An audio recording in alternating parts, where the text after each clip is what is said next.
Hey, what's up everybody? It's me, Jordan, and I'm back with another inking video. This time I'm doing the line work for a new Pokemon drawing I'm working on, and it focuses on Gastly, Haunter, Gengar, and Mega Gengar.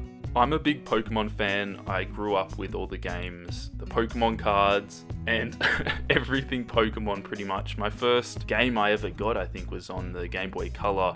I got Pokemon Yellow, and I got a special edition Game Boy Color with the Pikachu and everything on it. Ever since then, I've just been massive into Pokemon, collecting the cards and playing the games. So I thought it was about time I did a Pokemon drawing, and obviously Pokemon Go is massive at the moment, and maybe I'll talk more about that in the coloring video where I have a bit more time, because I've got some kind of funny stories and stuff to do with Pokemon Go.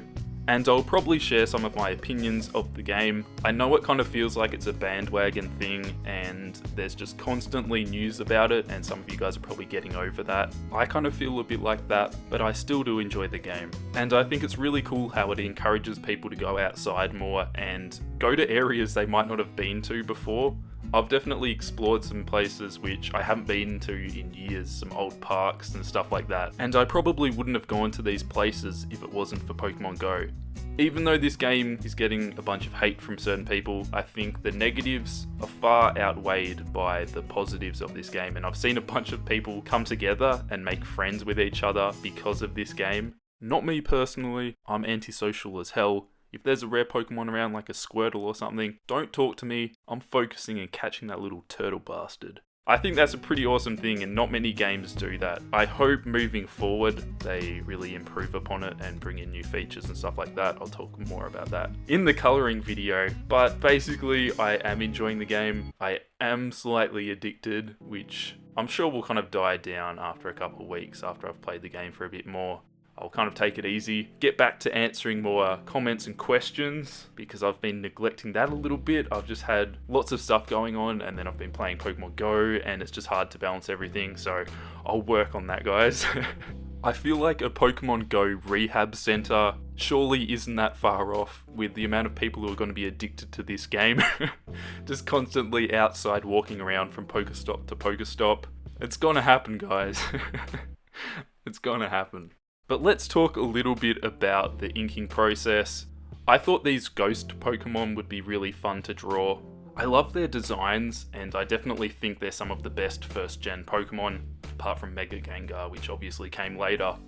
But I really like their colours as well. Plus, Gastly has got this really cool kind of smoky effect. Well, I guess it's like gassy stuff around him. And I thought I could incorporate that into the whole drawing, kind of as a background. As you're gonna see later, I add all these smoky effects around all the characters, and I think it looks really cool. So I'm gonna go ahead and do that after I finish inking these characters. I put a bit more detail in the teeth of Gengar and Mega Gengar, and I think it makes them look way more creepy because you see kind of the gums coming through, and there's just more detail in the teeth, so they look slightly more human, and it kind of looks really creepy and just kind of weird on a Pokemon. But I thought that was kind of cool, and I wanted it to have a creepy kind of feel because obviously they're ghost Pokemon, so I wanted to have a bit of a dark and creepy feel to it. I wasn't sure how detailed I wanted to go with the Pokemon, if I wanted to go crazy with the detail and almost make them look realistic. I've seen some pretty cool realistic style Pokemon, but I decided to keep it pretty close to the game and not really go crazy with the detail. Tone it down a little bit, but still add a bit more detail, and when I go into coloring it, still make it look nice and 3D and make it look really cool. I end up adding a lot of detail to the background in the form of the smoky effects. It definitely helps not having the characters too detailed as well, because with the amount of swirly stuff I had in the background, it would just look like a bit of a mess, I think. So I kind of had a compromise of the two. Detailed in the background, kind of simplistic characters in the foreground, and just trying to focus on having nice, clean line work. I made sure to have the Pokemon outlined pretty thickly, and then the smoky effects in the background pretty fine to create a nice contrast and not have the foreground and the background blend too much together and still keep the Pokemon standing out, because lots of stuff's going on in the background, and if you're not careful, it can all just blend together and look like a big mess. So I had to be extra careful with that. These are some of the things you have to keep in mind when it comes to the composition of your artwork.